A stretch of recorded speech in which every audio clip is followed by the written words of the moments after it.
Okay. अच्छा हीरा, ये वही चलिए वही अब कल स्टार्ट। वाले जी जी। मैंने कहा अब स्टार्ट करते हैं, अब मैं दूसरे रूम में आ गई हूँ। जी जी स्टार्ट हो चुकी है, रिकॉर्डिंग स्टार्ट हो रही है। अच्छा, ये फेब का ही एग्जाम पेपर है, ठीक है, ये कंटिन्यू हम कर रहे हैं। ऑलरेडी अपलोडेड है हमारे यूट्यूब पे 2 लेक्चर्स। ठीक है। अच्छा, एमसीक्यू नंबर 14। ठीक है। वुमेन प्रेजेंट करिए, वेजाइनल डिस्चार्ज है, प्रूराइटस है, पेन है, गर्लिश फ्रॉथी है, रेड स्पॉट्स है। अच्छा, रेड स्पॉट्स क्या होता है, मतलब क्या रेड स्पॉट से क्या समझ आई है? Red spot on cervix. Cervicitis. हाँ बिल्कुल, सर्विस इन्फ्लेम्ड है जिसकी वजह से रेड स्पॉट है। अच्छा, इसको वो स्ट्रॉबेरी सर्विस भी एग्जाम में दे सकते हैं, ठीक है। और स्ट्रॉबेरी सर्विस आने का ये हरगिज मतलब नहीं कि वो सिर्फ ट्राइकोमोनास विजाइनालिस है, ठीक है।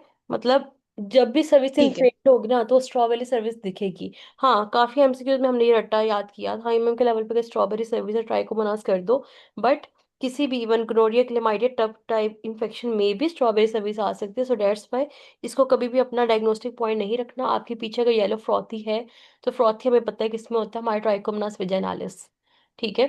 जी। इसके अलावा फ्रॉथी किस में नहीं है हमारे, अगर मैं बात करूं विजेनोसिस की, बैक्टीरिया विजेनोसिस की, तो उसका तो फिशी उसकी है ना, ठीक है, जिसमें जी। आप वो क्राइटेरिया अपना देखते हो, केओएच वगैरह से उसकी फिशी स्मेल आती है। तीसरा आपका आ जाता है कर्डी, कर्डी वाइट, वो आपका कैंडिडियासिस आ जाता है। कैंडिडेट। अच्छा, आपके अब एसटीडीज कौन से हैं? 3 आपके एसटीडीज हैं, गोनोरिया, क्लेमाइडिया, जी। ट्राइकोमोनास विजाइनालिस, ठीक है, ये तीनों एसटीडीज हैं। अच्छा, जब भी आपका एसटीडीज का पेशेंट आता है ना, सेक्सुअली ट्रांसमिटेड डिजीज, ठीक है, उसका ये मतलब है कि आपने उसके पार्टनर जी। की भी स्क्रीनिंग करनी है, ठीक है। तो अब यहाँ पे मेरे पास काफी चीजें मुझे क्लियर हो गई हैं कि मैंने पार्टनर की स्क्रीनिंग किसमें करनी है और किसमें नहीं करनी। डेफिनेटली अगर एक पेशेंट मेरे पास कैंडिडियासिस के साथ आती है या बैक्टीरिया विजनोसिस के साथ आती है, उसकी कोई पार्टनर स्क्रीनिंग नहीं होगी, ठीक है। बिकॉज ये कोई एसटीडीज नहीं है दोनों, ठीक है। आपको पता है कि जो आपकी कैंडिडियासिस है ये मोस्टली इम्यूनो कम्प्रोमाइज पेशेंट में, डायबिटिक में या ऐसे पेशेंट्स में होती है, जबकि बैक्टीरिया विजनोसिस वो भी पीएच लेवल वहां पे चेंज है, ठीक है, उसकी वजह से ये जो है ना वो होता है। तो इसका मतलब ये एसटीडीज नहीं है। तो हम अब थोड़ा सा हम क्लियर कट होके कॉन्टेक्ट ट्रेसिंग को लेके, कॉन्टेक्ट ट्रेसिंग बेसिकली हमारी सिर्फ 3 चीजों के अंदर है, ठीक है। अच्छा, उसके अंदर कॉन्टेक्ट ट्रेसिंग कितनी देर के लिए आप कर सकते हो?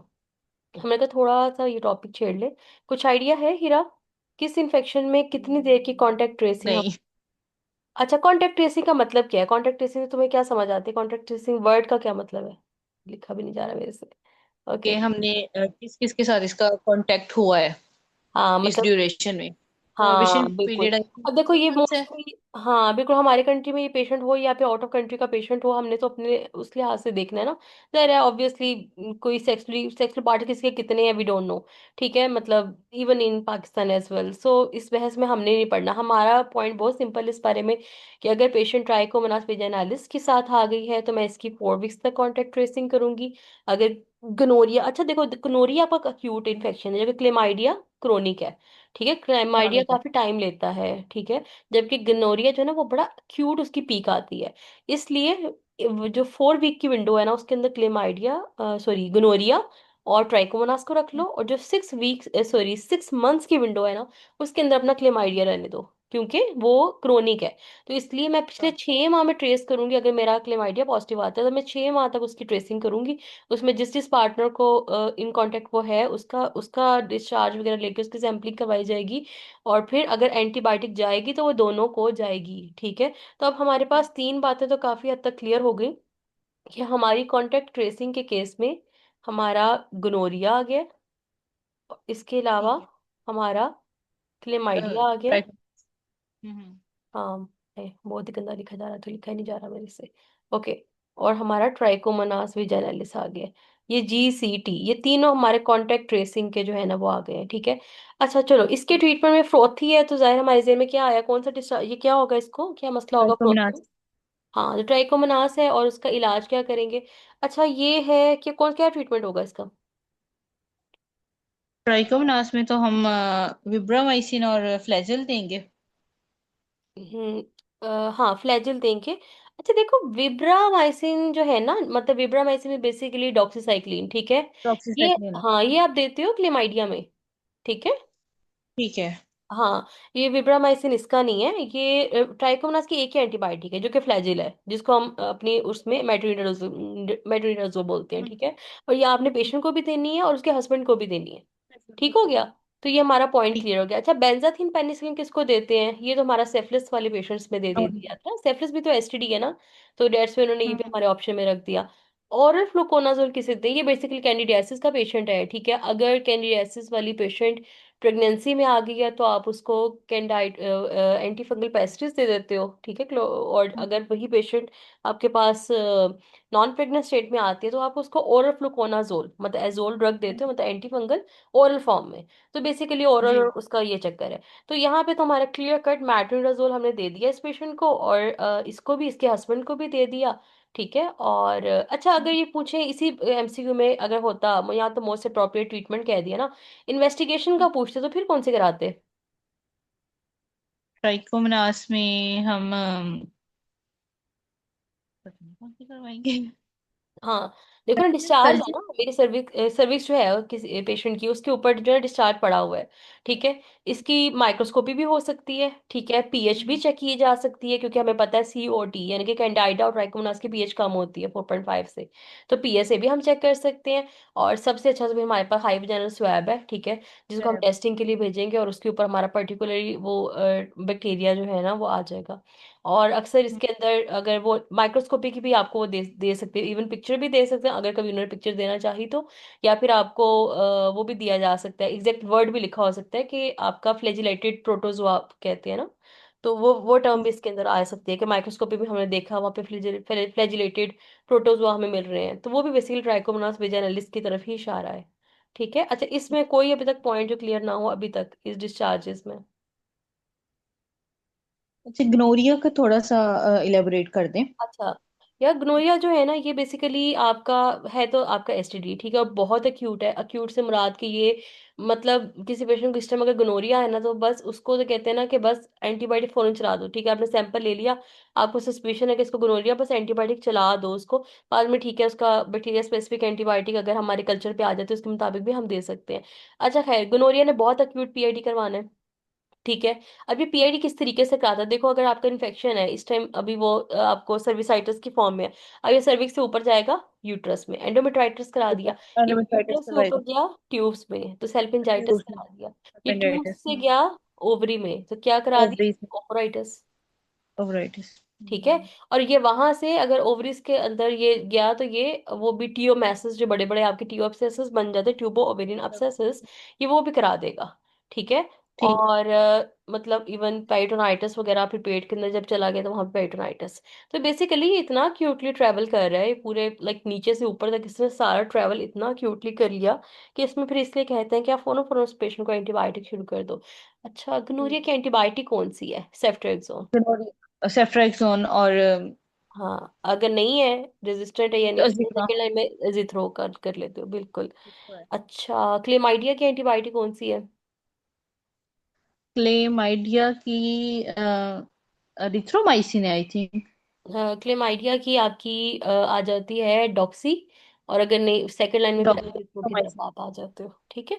और ट्राइकोमोनास के हम पहले डिस्कस कर चुके हैं। और कुछ समथिंग एल्स? नहीं, अच्छा, ये इसमें ग्नोरिया और क्लेमिडिया का ऑलमोस्ट डिस्चार्ज सेम होता है, सिर्फ डिफरेंस होता म्यूकोप्रोलेंट। है ऑनसेट में। हाँ, म्यूकोप्रूलेंट, बिकॉज ये बड़ी मतलब एस्टिडीज काफी दोनों का खतरनाक सा यूजफुल है, होता है। तो वहां से याद कर लो, इसका डिस्चार्ज है म्यूकोप्रूलेंट, मतलब म्यूकस, प्रूलेंट मतलब पस। हम्म। तो पस है, बस। तो वहां से ध्यान में रख लेना कि ये बेसिकली इसका डिस्चार्ज इस तरीके का होता है। तो है ठीक। इसकी थोड़ा मतलब जीसी को एक उसमें रख लो। ये एक तरह की चीज है, ट्राइकोमोनास आपकी मतलब है वो भी एसटीडी, लेकिन वो थोड़ी सी डिफरेंट तरह की लेकिन एसटीडी वो है। येलो इसमें आ जाता है। बिल्कुल बिल्कुल मतलब वो इतनी वो वाली नहीं है जितनी खतरनाक ये वाली हो जाती है, मतलब जीसी तो ये तो बहुत ज्यादा खतरनाक वाली वो है ना, एसटीडीज, ठीक है। और इसके अलावा एक आपकी एसटीडी में सेफ्लिस भी आ जाता है, ठीक है। वो भी अच्छा, बेसिकली अगर कोई भी पेशेंट ना, एक रैंडम एक जनरल बात कर रही हूँ, आपके पास कभी भी कोई भी क्लिनिक में पेशेंट आता है और आपको पता चलता है अच्छा इसको एसटीडी है, तो आप उसके मतलब सपोज एक पेशेंट मेरे पास, जस्ट एक रैंडम वैसे एक पॉइंट अपने से बता रही हूँ कि एक पेशेंट मेरे पास आ जाती है क्लिनिक पे जो कहती है, जिसका कोई भी टेस्ट पॉजिटिव था ना, गोnorrhea है, क्लेमाइडिया है, और पता चलता है कि अच्छा भी ये तो कोई सेक्स वर्कर है, तो फिर आप उसकी सारी टेस्ट कराते हो, ठीक है। आप उसकी गोnorrhea ठीक है। क्लेमाइडिया की आप मतलब हाई वजाइनल स्वैब भी ले रहे हो, वल्वा वजाइनल स्वैब भी ले रहे हो, आप उसका जो है ना पार्टनर की टेस्टिंग भी कराते हो, आप उसकी इवन वायरल मार्कर्स तक है, B C H I V syphilis, ये तक आपने जो है ना वो करवाने होते हैं, ठीक है। तो इसको एक होता है जेनिटो यूरिनरी डिपार्टमेंट होता है, जो कि ऑब्वियसली हमारे कंट्री में तो नहीं है बट यूके वगैरह में अवेलेबल है। तो इसको पेशेंट, ऐसे पेशेंट को वहां पे रेफर किया जाता है, वहां पे फिर इसकी सब, क्योंकि देखो सेक्स ट्रांसमिटेड एक पेशेंट में को अगर एक बीमारी है ना, तो इसका मतलब उसको बाकी भी हो सकती हैं, ठीक है। स्पेशली जो आपके आईवी ड्रग अब्यूजर्स हैं, या फिर आपके वो पेशेंट जिनको एसटीडीज है जो है ना है, या फिर जिनका वो है सेक्स वर्कर्स वगैरह, तो इसलिए फिर आप हर चीज के लिए इसको इन्वेस्टिगेट करते हो, क्योंकि ये ज़रा खतरनाक इतनी ठीक है। होती हैं। अच्छा, सिफिलिस के लिए हम क्या करवाएंगे? यार सिफिलिस की बेसिकली उसको भी आप माइक्रोस्कोपी पे चेक करोगे, ठीक है। उसके कुछ टेस्ट होते हैं, एफटीटी एबीएस है, सीआईए है, ईआईए है, एंजाइम इम्यूनो एब्जॉर्बेंट टेस्ट है, एसेज होते हैं, ठीक है। वो स्पेसिफिक उसके टेस्ट हैं जो आप वो करवाते हो, और उसके अंदर भी जो है ना वो उसके अंदर भी डिपेंड करता है फिर ये प्राइमरी है, सेकेंडरी है, लेटेंट है, ठीक है। और उसके मुताबिक फिर उसका ट्रीटमेंट होता है, लेकिन उसके ट्रीटमेंट में आपका बेंजाथीन पेनिसिलिन आता है, ठीक है। उसकी फर्दर टाइप्स भी कुछ हैं, जैसे मतलब बेसिकली ना ठीक है। इतना सा याद कर लो कि सेफलिस का इलाज पेनिसिलिन होता है, ठीक है। अब वो फर्दर फिर उसकी थोड़ा टाइप्स ठीक का है। होता है कि ठीक। आपकी अगर क्या नाम न्यूरोसेफलस है तो आप बेंजाइल पेनिसिलिन देते हो। ये एमसीक्यू भी काफी आता है कि न्यूरोसेफलस में, ये लास्ट का टाइम भी एमसीक्यू आया हुआ था कि न्यूरोसेफलस में कौन सी एंटीबायोटिक देते हो, तो ये अगर ब्रेन में चला जाए तो वो आप बेंजाइल पेनिसिलिन देते हो, जबकि सिंपल अगर सेफलस है तो वो आप बेंजाथीन पेनिसिलिन देते हो, ठीक है। ये एक एमसीक्यू ऐसे उसमें आया हुआ है, ठीक। ठीक है। ठीक है। अच्छा, नेक्स्ट देख ले और कुछ हीरा। नहीं, I think it's more than enough. Okay okay,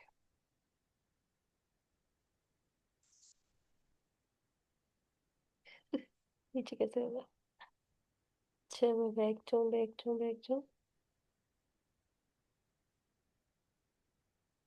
okay, चलो हीरा ये मैं इसको रिमूव कर दूँ। अच्छा हीरा, इसका मुझे मुझे बताओ, ये पढ़ के तुम्हें क्या समझ आई इस एमसीक्यू की। Nelly, 27 years, Nelly Paris painful period, 3 years cycle is regular, pain start 2 days before endometriosis है, worsen at the end of the cycle most likely, endometriosis। अच्छा फिर मुझे बताओ, फिर अगर एंडोमेट्रियोसिस की ऐसी पेन क्यों होती है। क्योंकि लाइक एंडोमेट्रियल ग्लैंड्स हैं वो आउटसाइड आउटसाइड द यूट्रस हैं।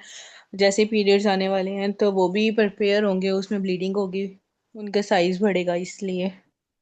ठीक है, ब्लीडिंग हुई तो फिर क्या हुआ। वो मोर उधर रीजन्स होंगी। हाँ तो फिर पेन क्यों होगी, अगर ब्लीडिंग की वजह से पेन का क्या ताल्लुक है। क्योंकि उधर इन्फ्लेमेशन है, एंडोजिन्स जो हैं, एंडोर्जिन्स जो हैं वो उधर ज्यादा होंगे तो वो पेन करवाएंगे। बिल्कुल। अच्छा ये जो जब भी आपका बेसिकली एंडोमेट्रियोसिस में हुआ क्या, कि आपकी वही जैसे आपने बोला कि एंडोमेट्रियम की जो वही बात, जो उसकी ग्लैंड्स हैं या उसके स्पॉट्स के फॉर्म में वो पूरे आपके यूट्रस से निकल के ट्यूब्स में, ओवरिस में, पेरिटोनल कैविटी के अंदर, इवन इंटेस्टाइन, हर जगह वो फैल जाते हैं। अब जैसे पीरियड्स आते हैं तो वो ब्लीड करना शुरू होते हैं, जब वो ब्लीड करते हैं तो वो ब्लड पेरिटोनियम को इरिटेशन करता है, इसकी वजह से वो पेशेंट को पेन करता है, ठीक है। अच्छा, तो जाहिर है इसकी वर्स्ट होती है pen at the end of the cycle, तो फिर पीआईडी की पेन कैसी होती है। पीआईडी की तो स्टार्ट, वो तो होल साइकिल में ही होगी। पीआईडी की जस्ट अराउंड द पीरियड्स या ड्यूरिंग पीरियड्स नहीं होगी। पीआईडी की बिफोर पीरियड्स होती है, ठीक है, ड्यूरिंग पीरियड्स नहीं होती, उसका ये स्पेसिफिक पॉइंट है, ठीक है। और पेल्विक कंजेशन की कैसी होगी, पेल्विक कंजेशन का मतलब क्या है। पेल्विक कंजेशन के उधर हमारी ब्लड सप्लाई ज्यादा हुई हुई है, हाँ क्यों होती है इंगॉर्जमेंट ज्यादा। वेसल्स की। वो हमारी पेरी ओवुलेशन डेज में ज्यादा होगी। नहीं नहीं, पेल्विक कंजेशन तो एक प्रॉब्लम वाली बात है ना, ये कोई नॉर्मल चीज तो है नहीं ना। वो इन्फेक्शन की वजह से ही होगी कंजेशन हाँ, हमारी आपका ज्यादा। जब भी कोई पेल्विस में इन्फ्लेमेशन या इन्फेक्शन हुआ जिसकी वजह से इन्फ्लेमेशन हुई, वहां पर इन्फ्लेमेटरी मार्कर्स आए जिसकी वजह से वहां पर उन्होंने ब्लड सप्लाई को ज्यादा किया और कंजेशन हो गई। तो बेसिकली ज़ाहिर है कोई कुछ अब नॉर्मल वहां पे होगा तो पेल्विक कंजेशन होगी। तो आप पेल्विक कंजेशन की पेन, इसका मतलब कहीं ना कहीं वो पीआईडी जैसी ही होगी, ठीक है, क्योंकि इन्फेक्शन इन्फ्लेमेशन वो वाली चीज है। तो डेट्स वाई वो भी हमारा निकल गया। फाइब्रॉइड की पेन कैसी होती है? फाइब्रॉइड की तो अगर इंट्राम्यूरल फाइब्रॉइड है तो वो पेन करेगा, और वो ड्यूरिंग लाइक पीरियड से पहले स्टार्ट नहीं होगी। पीरियड्स में हो सकती है, जब फ्लो ज्यादा है, और जैसे फ्लो कम होगा उसकी पेन कम हो जाएगी। फाइब्रॉइड और पेन कैसे करा अगर उसकी सकता है? डिजनरेशन, जब डिजनरेशन होगी उसकी। हाँ, नॉर्मली आपका फाइब्रॉइड कभी पेन नहीं करवाता। आपका फाइब्रॉइड पेन तब कराएगा जब वो डिजनरेटिव चेंजेस उसके अंदर आ रही हैं, ठीक है। तो उस वक्त चलो आपको पेन हुई। सपोज अगर मैं प्रेगनेंसी की बात करूँ तो प्रेगनेंसी में स्पेसिफिकली रेड डिजनरेशन का नाम लिखा जाता है, डिजनरेशन। ठीक है, जिसकी वजह से पेशेंट जो है ना उसको फिर पेन होती है। या फिर फाइब्रॉइड इतना बड़ा हो जाए कि वो प्रेशर सिम्टम्स आना शुरू हो जाए, या किसी नर्व को कंप्रेस कर रहा है, या उसकी किसी वजह से जो है ना कोई पेन वगैरह आपको शुरू हो गई है। ये एक लैदा जो है ना स्टोरी है।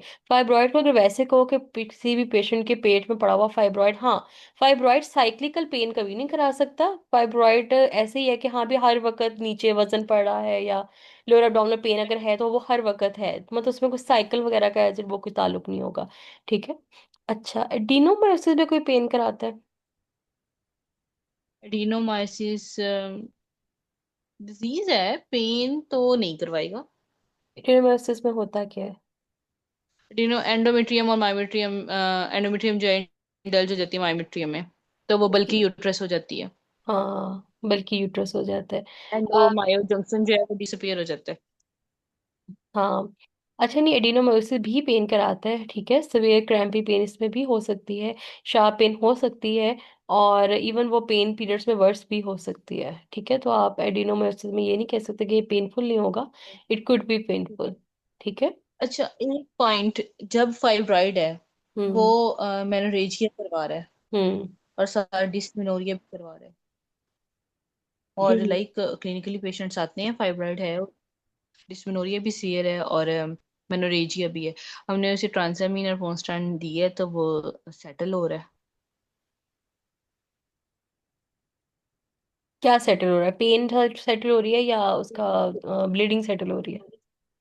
चीजें सेटल हो रही हैं, पेन भी सेटल हो रही है, ब्लीडिंग दोनों भी, चीजें राइट। सेट में हो रही हैं, ठीक है। अच्छा देखो, फाइब्रॉइड अगर तो इतना ब्लीड कर जाए कि पेशेंट जो है उसकी एचपी लो होना शुरू हो गई, जैसे 6-7 पहुंच गई है, फिर तो कभी भी आपने ऐसे फाइब्रॉइड को छोड़ना नहीं है उसकी बॉडी में, छोड़ना ठीक नहीं है। हो तो निकालना। हाँ, बेस्ट मैनेजमेंट यही है कि आप डेफिनेटिव ट्रीटमेंट की तरफ जाओ, डेट इज अब यहाँ पे दो सर्जरी है, either myomectomy either hysterectomy, depending on the patient fertility concerns. Patient, ठीक है, हम्म। अगर पेशेंट आपको दोनों दोनों चीज़ों की इजाजत नहीं देता, वो सर्जरी की तरफ जाना ही नहीं चाहता, तो फिर आपके पास यूट्राइन आर्टरी एम्बोलाइजेशन का ऑप्शन है। इसके अलावा आपके पास एंडोमेट्रियल, डिपेंड करता है कि फाइब्रॉइड किस जगह मौजूद है, ठीक है। अगर तो कैविटी के अंदर मौजूद है तो आप स्टेरोस्कोपिक मायोमेक्टमी भी कर सकते हो, ठीक है। अगर इंट्राम्यूरल या सबसिरोजल है तो फिर तो आपको डेफिनेटली उसकी तरफ मायोमेक्टमी या हिस्टेरेक्टमी की तरफ ही ज़ाहिर जाना है, ठीक है। बट फाइब्रॉइड अगर इतना पेन या इतनी सॉरी, पेन नहीं, फाइब्रॉइड का क्राइटेरिया अगर आपने सर्जरी का ज़हन में रखना है तो वो यही है कि अगर पेशेंट जो है ना उसको बहुत ज़्यादा ब्लीडिंग शुरू हो गई, इतनी कि उसकी एच पे ड्रॉप होना शुरू हो गई है, तो ऐसे फाइब्रॉइड को कभी ना छोड़ो। अगर आप इसको कुछ टेम्परेली जीएनआरएच एगोनिस्ट दे के, डंपा लगा के, किसी तरीके से आपने इसकी पीरियड्स रोक के, हार्मोनल दे के को ब्लीडिंग रोक भी ली ना, तो जिस दिन आप छोड़ोगे ना इसका साइज फिर बढ़ जाएगा। इसी तरह कुछ न्यू रिसर्चेस करें, यूरिक एसिटेट का भी इसमें रोल है कि वो भी फाइब्रॉइड का साइज जो है ना को काफी श्रिंक कर देता है, बट जिस दिन छोड़ोगे उस दिन फिर ये ग्रो कर जाएगा, ठीक है। तो फाइब्रॉइड बेसिकली आपके स्मूथ मसल का ही ट्यूमर है। तो जब आपने हाँ, इसको वर्ड ऑफ प्रेस करना मसल छोड़ना है। है, हाँ, तो इसने ग्रो करना शुरू कर देना है। सो ये खतरे वाली अलामत है, इसको निकाल ही दिया जाए तो बेहतर है। बाकी हाँ, जो तुमने बात की कि वो पेन और उसके साथ आया, अब वो पेन डिपेंड करता है ना वो पेन उसको किस वजह से थी। फाइब्रॉइड के प्रेशर सिम्टम्स भी तो है ना, जैसे मैंने पहले बात की। हम्म। हम्म। तो हो सकता है कि वो पेन उसकी प्रेशर की वजह से हो और ब्लीडिंग ज्यादा, कि वो इंट्राम्यूरल फाइब्रॉइड या सबम्यूकोजल फाइब्रॉइड जिसकी वजह से उसको ब्लीडिंग ज्यादा हो। ठीक है। और ट्रांजामिन पॉन्स्टॉन पे अगर वो रिस्पॉन्ड कर रहा है, ट्रांजामिन जो है वो आपका पॉन्स्टॉन आपका मैफिनेमिक एसिड है, ट्रांजामिन आपका एंटी फाइब्रोलिटिक है, तो डेफिनेटली कहीं ना कहीं ट्रांजामिन का रोल तो आपकी उसमें है, क्या नाम है, ब्लीडिंग को इंटरमीडिएट। स्टॉप करने में। और फाइव पॉन्स्टॉन का तो फिर ब्लीडिंग प्लस पेन दोनों में आपके रोल आ जाता है, क्योंकि एंटी प्रोस्टाग्लैंडिन है ना बेसिकली आपका मैफिनेमिक एसिड। पेपर में आपको है दोनों तरह से ही आया हुआ है। ये दो तीन इसके ना लिख लेना, क्योंकि ये जो है ना पेपर में इसका नाम भी दे देते हैं आपको, और जो इसके अंदर कंपोनेंट है वो भी दे देते हैं, मतलब हर तरह से इन्होंने पेपर में इस चीज को दिया हुआ है। ट्रांजामिन को एंटी फाइब्रोलिटिक भी लिख के दे देते हैं, पॉन्स्टोफोर्ड को मैफिनेमिक एसिड लिख के, या फिर एंटी प्रोस्टाग्लैंडिन लिख के भी जो है ना वो कर देते हैं। अच्छा, एंटी प्रोस्टाग्लैंडिन का मतलब पॉन्स्टोफोर्ड का एक्शन क्या होता है? प्रोस्टाग्लैंडिन्स को वो करेगी तो हमारी जो पेन सेंसिटिव वो है वो खत्म हो जाएंगे ना। बिल्कुल, बिकॉज प्रोस्टाग्लैंडिन जब ये नहीं रिलीज होने देगा तो आपकी पेन जो है ना वो सेटल हो जाएगी, और जब प्रोस्टाग्लैंडिन आएगा तो ज्यादा पेन होना शुरू हो जाएगी। बिल्कुल। और कुछ इस पी वाले? सब्सटेंस है ना, जो पी सब्सटेंस को ये कम करता है। हाँ बिल्कुल बिल्कुल बिल्कुल। अच्छा। अच्छा, और कुछ इसी एमसीक्यू में? ये दोनों तरह से आया हुआ है, ये पीआईडी वाला भी एमसीक्यू एग्जाम में आया हुआ है। ठीक है, और ठीक है। एंडोमेट्रियोसिस का भी एग्जाम में आया हुआ है। पीआईडी में लिखा होता है क्लियर कट कि ये पेन अब रुक गई है।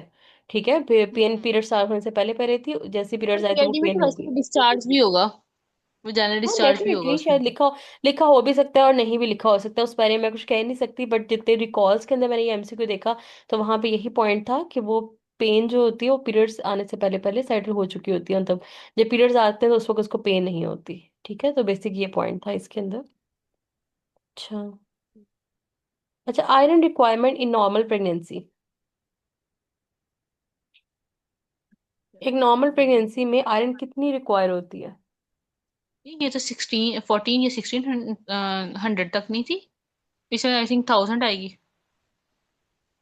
अच्छा, मुझे ये बताओ कि पेशेंट है, हम्म। जो हम प्रोफाइलेक्टिक आयरन देते हैं वो कितनी एमजी होती है, जब हम थेराप्यूटिक आयरन देते हैं वो कितनी एमजी हम देते हैं, और अगर तुमको रूटीन की कोई दवाई दे रही हो, कोई भी अपने पेशेंट को जो भी देती हो, उसके अंदर कितने एमजी आयरन है?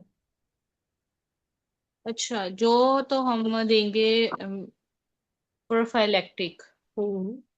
आई थिंक वो ये होगी 1000 वाली। जो थेराप्यूटिक है वो तो 14 से 1600 है। और जो हम दे रहे होते हैं वो 325 mg पर डे के लिहाज से दे रहे होते हैं। तो हाँ, नहीं, पर डे वाली डोज वाली बात है तुम्हारी ठीक ही होगी, लेकिन ये जो है ना आयरन की रिक्वायरमेंट, रिक्वायरमेंट और बात होती है, और जो मैं हम बातें कर रहे हैं वो और चीज़ है। ठीक है, देखो हम्म। प्रोफेलेक्टिक आयरन जो होती है ना वो होती है आपकी 100 मिलीग्राम। ठीक है, 60 हम्म। 60 mg, 60 से लेकर 100 तक की, इस तरह से उसकी डोज जो है ना प्रोफेलेक्टिक की होती है। 60 भी मेंशन है, 100 भी मेंशन है। ठीक है, ये आपकी प्रोफेलेक्टिक की मतलब वो है आयरन की। अगर आपने किसी को थेराप्यूटिक डोज देनी है तो आप कहते हो 100 BD लो। ठीक है, अब 100 ये आपकी आइब्रोफोलिक में भी मौजूद हो सकती है। ठीक है, और भी इवन काफी जो है ना फ्री ब्रांड्स में। फैन में इन सब में है। हम्म। हाँ, तो आप उसको फिर बीडी डोज आपने देनी होती है। ठीक है, आप उसको ओडी पे नहीं रख सकते, आपने उसको बीडी देनी है। सुबह शाम आपने उसको कहना है कि वो लो 100 BD बेसिकली। तो ये एक ठीक। डिफरेंट बात है, कह रहे हैं कि आयरन की रिक्वायरमेंट होती कितनी है प्रेगनेंसी के अंदर, तो डेट इज 1000 mg। अच्छा, एग्जाम में इसको थोड़ा सा कंफ्यूज इस तरह से ऑप्शन में किया गया कि शायद ना 1250 किसी जगह पे लिखेगा लिखा गया था, तो हाँ बेसिकली। यही है, हाँ अबव 1000 ना आई हुई है।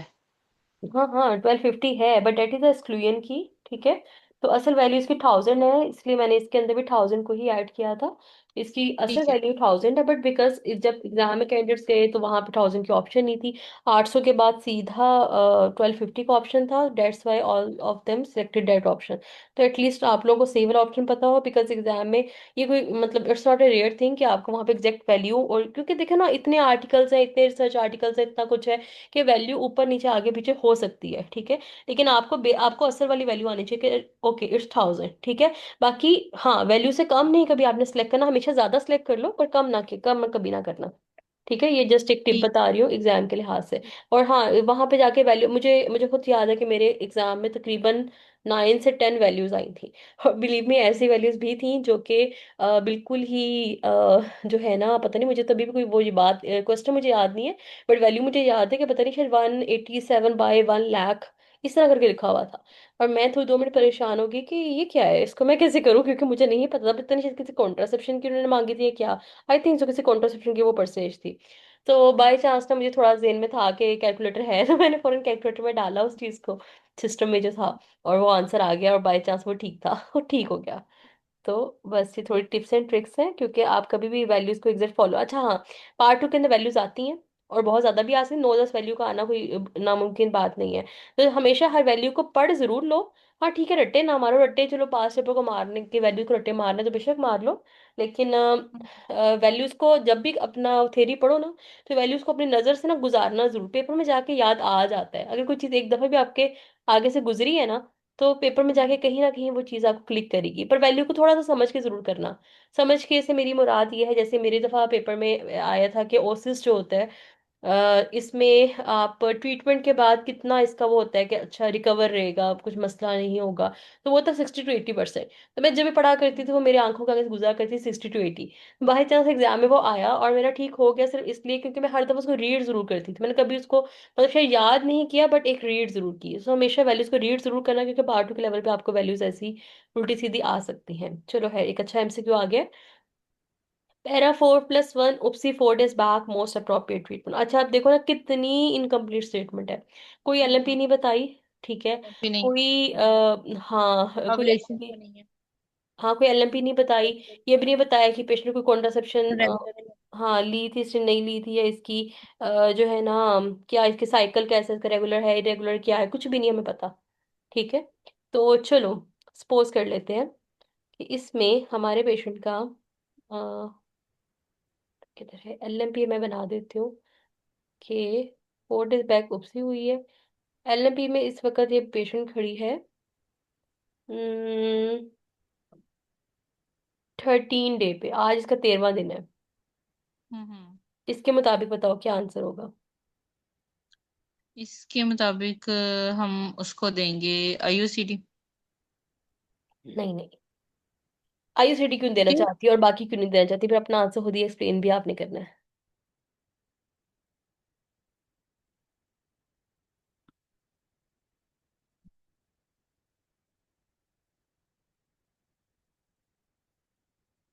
किसी भी तरह जस्टिफाई कर सकती हो, मोस्ट इफेक्टिव आईयूसीडी, तुम मुझे ये भी कह सकती हो।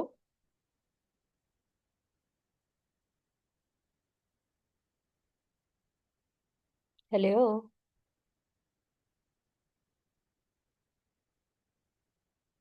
हेलो।